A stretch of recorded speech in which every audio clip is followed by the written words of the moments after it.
Oh, Go, alert, go, go, alert, go, go. alert, alert. Extreme alert. Oh wow. Yes. No, read it. What does it say? Yeah, I don't care.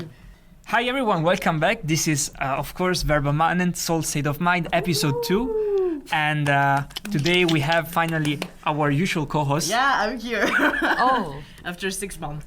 Wow. But Yes. I'm back. And we also have 2 guests. Usually we say special guests, so one of them is special, the other one maybe a bit less. Do you want to introduce yourself? I feel even more special. There you go. My name is Kim Hyojin, but I go also by Andrew, which is probably what everyone's gonna call me today. Yeah, I come from the Philippines, but I'm now here in Korea as a regular student who doesn't know much Korean. Nice. Yeah, my name is Mads. Some people also call me Victor, and I'm from Denmark. Wait, what people call you? Victor? Yeah, Victor. Victor? Really? Yeah. Okay. That's my middle name. Oh. Okay. I see. Great. We all learned something. Yeah. So what we want to talk about today is a bit some retrospective advice that you would like to give to people that are planning to come into Korea but don't know anything about the country, because I think that me and you guys as well didn't really know much about Korea before coming here. Maybe you know a bit about the culture, but not really about the lifestyle. And now that we know about this, we can help people that will come in the future Exactly. with our knowledge and wiseness. Maybe, I hope so. Our wisdom. So, yeah. Go ahead. No. Okay. So the first part of this podcast is talking about like your time before arriving in Seoul. So how did you prepare? Was it difficult, or was the procedure very easy? For me, it was kind of simple. I guess it's the first time I was able to ride an airplane by myself and do everything, like the immigration and stuff. It was a bit scary, I guess, to be walking alone and having the immigration guards like check my ID and stuff, because they talked to me in Korean, and I just had to give what I gave silently and wait. Just like the military, you said, right? Yeah, it seemed like something that would be in the military. But in the end, when I went in Korea, it was all good. And the flight is not that long though, right? Because, I mean, Philippines are not too far away. Yeah, just like 3 or 4 hours. Not that long. Chill. Okay. So did you get a free blanket on the plane? No, I did not get a free I- blanket. Wow. I got a free travel kit. Just a Oh, bag to really? put like, yeah, Oh, nice. very small bag. Let me get the name of the company you flew with. So I know what to get. I'm sorry, it's blank. They need to sponsor me. Wow. Yeah, for me, like, I didn't have too many expectations. I wanted to, like, feel like, yeah, like, it was something new. So, like, I wanted to be, like, when I was 13, going to Disneyland with my grandmother for the first time. Oh wow. And it's, yeah, I would say it's certainly been like that. But in the Good start, it was, like, very overwhelming. Because the culture is very different from, like, what I'm used to. But yeah, you learn a lot as well, so. So I have a Yeah. question, like very practical, which I think is an interesting point. Is like, how was the visa procedure for you guys? Because like I did mine in Madagascar, and all my friends in France got it so easily. And because I was in Madagascar, I had like to give so many documents proving that I had enough money to enter Korea. And it was much more stricter. So I don't know how it went for you.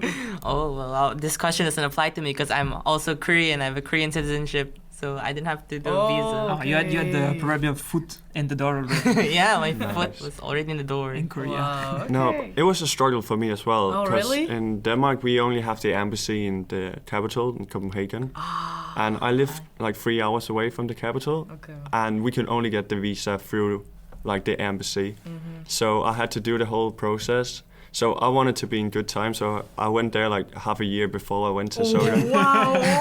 Wait, what? Yeah, That's so early. yeah, and then they were like, "No, you can't start now." So I booked the trip to Copenhagen to do that. Wow. Maybe I should have, So maybe I should have done organized. some more like research before going, and then I had to like go again like 6 months later, and yeah.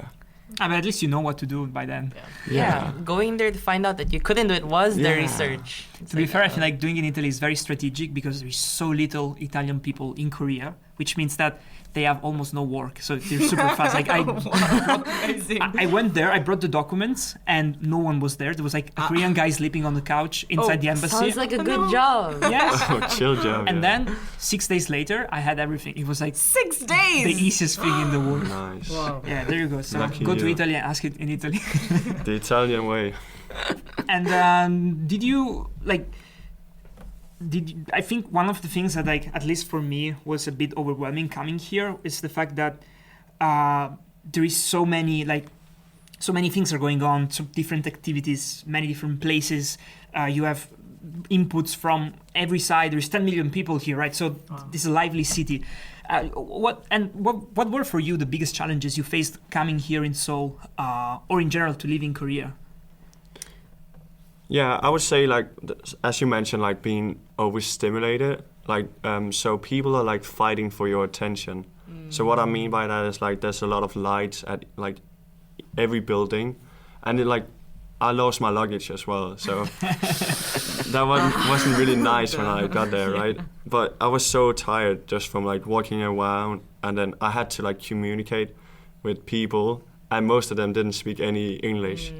So it was like me Google translating and like, and then they were like replying back in Korean, and I was like, sorry, I really don't understand. And they were just like repeating the Yeah, because I mean, for those who haven't had the experience here, it should be noted that oftentimes, at least for me, it happened that when you speak to someone and like when they speak to you in Korean, they see that you don't understand. They don't really do much to make it easier to understand. I've seen a lot of people just like bending a bit forward, speaking maybe a bit louder, but nothing else.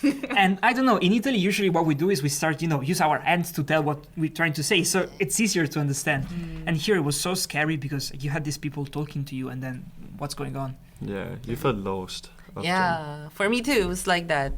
When I first came here, I barely knew any Korean, so it was much scary. Probably same as you when someone would talk to me. So, but then what I would do is just try to avoid everyone. So I guess my problem became that I barely did anything. I got too scared to really put myself out there and get uncomfortable. So you came here before your parents? I came after my dad, Okay. but before my mom. Okay. Yes, I had my dad, but still I wanted to do things on my own, and that was difficult. Yeah, I guess, and the thing is probably that coming here without speaking any word and like living here for a long time might be a bit challenging. But I was wondering, after 3 years, is it better? Like, do you understand better what's going on around you? Yeah, I do. Great. Living in the country of the language that you want to learn, really, like, just by living here, you end up learning many things. And also, you need to put your active effort. I know much more than I did 3 years ago. What happened? Okay, so we're back here. We're not back here. We're somewhere else because we were really not kicked out. But the guy got inside the room and he was like, "Yeah, you can continue recording," and then started making all the noises possible in the world. So we fled the place. To move. Yes, we went here. There was a lady studying inside here. But apparently, she saw the microphone. She was like, "No, okay, I cannot be here anymore. I will never make it not possible from the great Verbaman podcast to be recorded," right? Yeah, she was Internationally influential. Intimidate, no. In what? Intimidated. Intimidated, yes. Yeah, it's like, Damn, what? imagine Why BBC so hard? BBC Radio 1 was like, "We need to record here." Would you say no to that? Exactly. No. And Verbaman podcast is the same thing. There you go. So let's get back to what we were talking about. I kind of lose a bit the point of the conversation. Yeah, same. Yeah, so we were talking about things that you find quite hard here, stuff that maybe left you a bit confused at first, and you were talking about having to navigate websites in Korea, in Korean. That was kind of challenging, right? Of course it wasn't, because I added an extension that would translate the whole thing for me. Oh, yes. Oh, Yes, I have to say Google Translate function on Google Chrome. Yeah. Not sponsored, but It translates the whole website. yes. Okay. It do be nice. But yeah, the apps, they were quite difficult for me at least, because like I had to use like the new apps, right? So we had Naver and Kakao Map, Yeah. and they didn't like work like in sync. So if I were to like meet up with someone, I couldn't always just like copy paste like the address that they sent, and then had to yeah. put it in. So I had to be like translating the things, and then it would be like sometimes in Korean, and I didn't know like, is this the spot I'm going or not? Yeah, to be fair, addresses in general in this country are so confusing. Like, if you have to come here, you need to learn how to read addresses. Yes, that's true. You have so many levels. Like, you have the dong and you have the gu and you have the, like, numbers of the roads with the same name. So, Yeah, very and complicated. where there's two type of addresses. Like, why? What's the logic behind And the having? zip codes. Yes, my father had to book like a Airbnb to come here, and he had to like find the postal code of the. Wow. And finding postal codes here is so It's hard, so right? difficult. Because you need to use one type of address, but then like the website might use one type, another website might use the other. It was so confusing. I had to do it for him. He was like almost on the verge of crying. Oh. No, I mean not really. Yes, a bit of a dramatization. It's all good.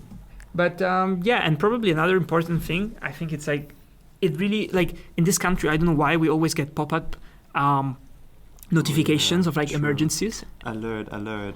Like as if the world is Yeah. going to end up. And it's like, you need to be aware of that. It's like, don't think that the world is ending just because We just don't understand them anyway, which is a bit problematic.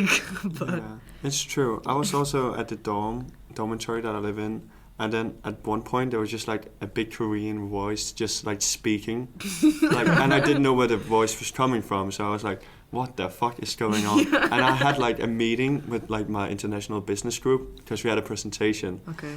and I was like speaking, right? I was Okay. like telling them like, okay, I think we should do this, and then this immensely high voice just comes in, and like I couldn't even hear my own like thoughts, Okay. and yeah, so like that kept happening like for like 2 minutes in Korean, then in Japanese, and then in English, and like I couldn't be a part of the meeting at that point. Wow. And but what was it about Yeah. though? No, I still don't know something.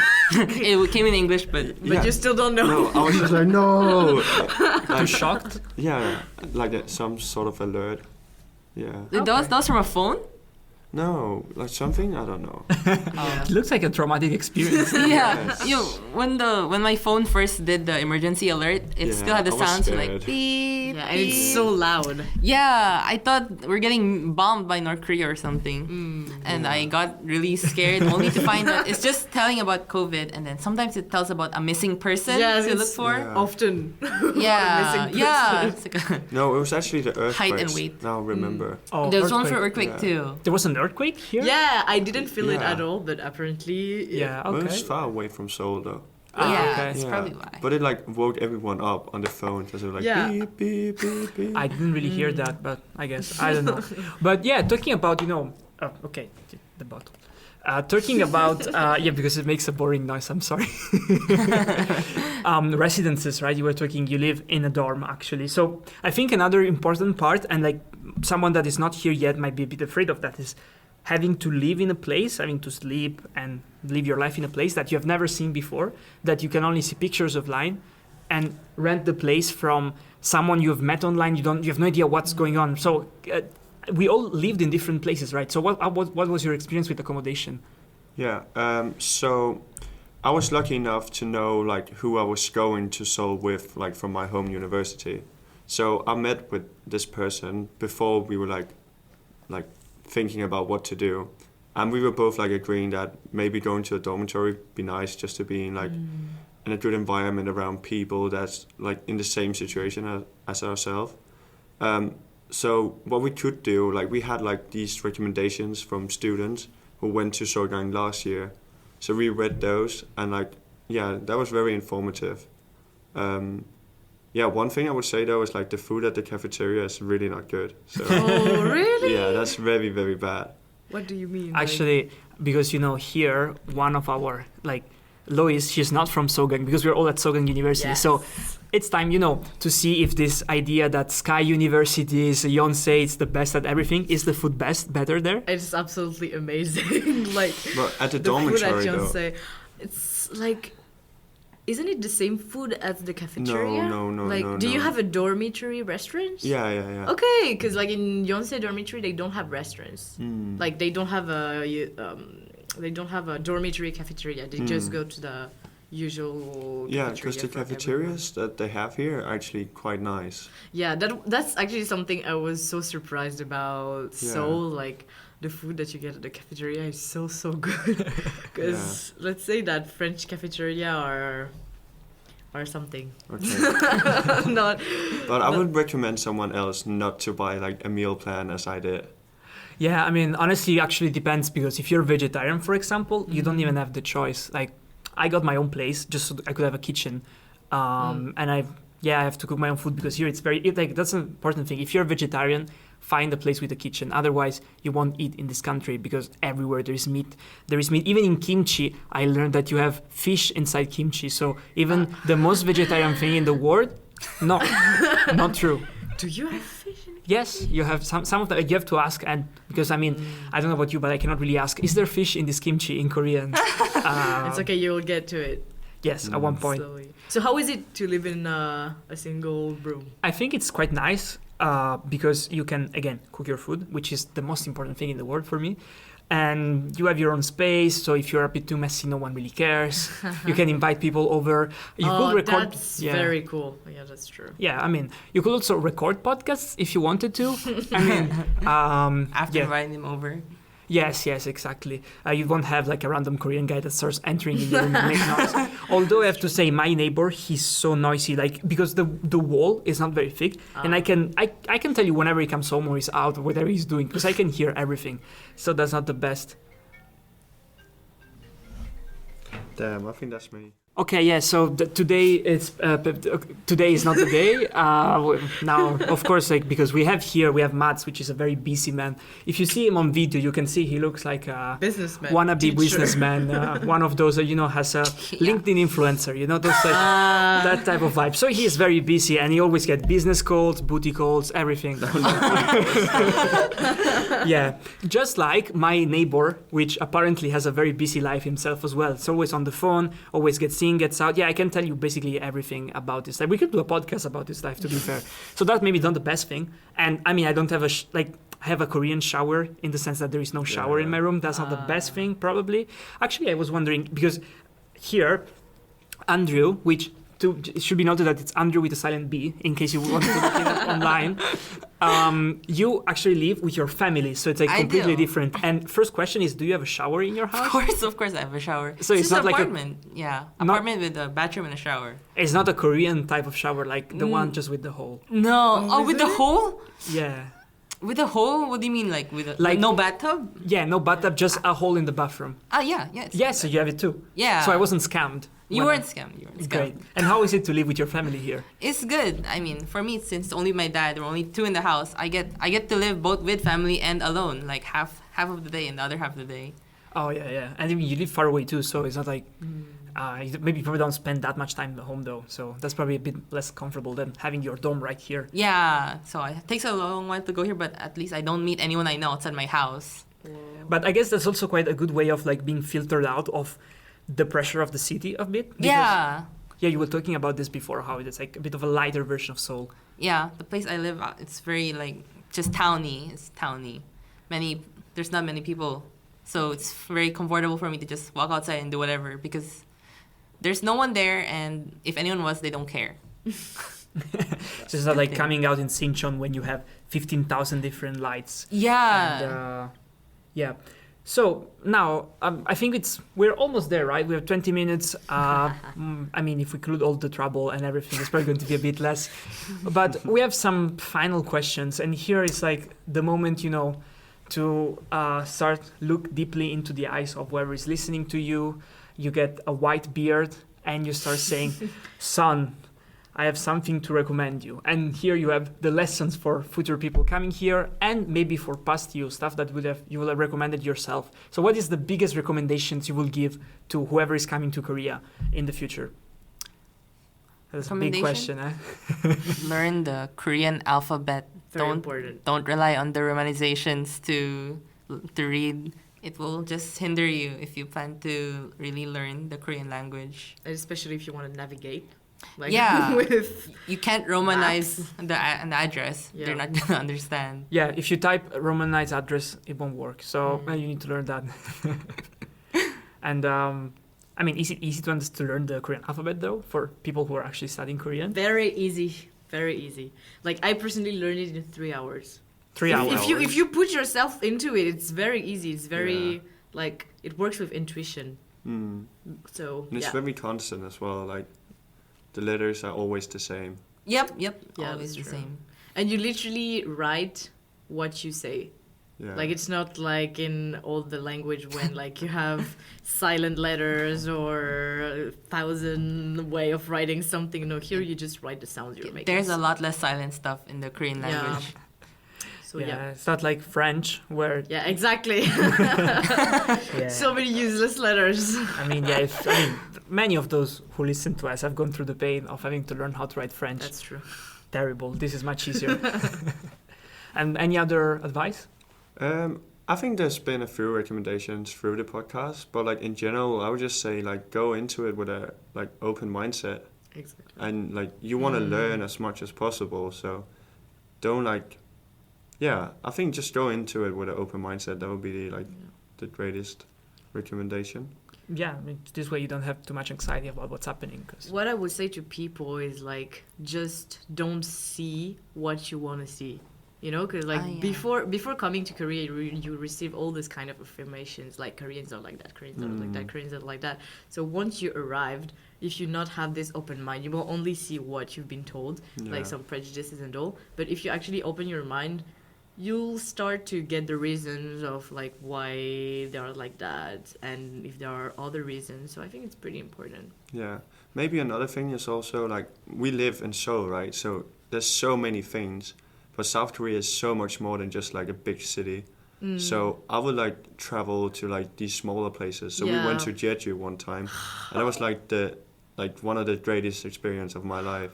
So I would definitely So nice. recommend like going to Jeju and the nights, the nights in the bed were nice. yeah. We slept in the same bed. Oh, okay. Good shit. Yeah, that's true. Wonju too is very nice if you don't know where to go. Gwangju? I mean the pronunciation. Like Gwangju? I don't know. I guess Wonju or Wonju. I don't know. Wonju. Yes. Yeah. Yes, nice suspension bridge. Kind of make you want to puke, but yeah, it's kind of nice. Yes. Good bike ride as well. Yes. Yes, and to be fair, you should taste like rice wine as well. It's amazing. It's one of my favorite things here. It tastes so good. It's like I don't know. It's kind of like beer between beer and Dongju? maybe that. I don't know. I think it's the makgeolli. Makgeolli? That one there. Yes, it's great. So I think that's basically everything we had to say today. Although fate was stacked a bit against us with all the stuff. Sorry. Of course, there is one final recommendation that I will say it, but I mean, it's Matt's recommendation, but he was too shy to say it. So remember to get a VPN before you come here for We'll just leave it like that. Get a VPN. some prohibitionism and stuff. No comment. No comment. VPN. Although it does help with NNN, to be fair. No comment. Well, thank you very much to everyone. As always, you can find this podcast on all our platforms and on YouTube as well. So if you want to watch our beautiful faces and look how stylish we are, and the secret sponsor that's sponsoring Andrew's shirt as well. Oh, frick. Yeah, no names. No names. Too late. Yes, thank you very much, and see you next week. Bye-bye. See you. Bye.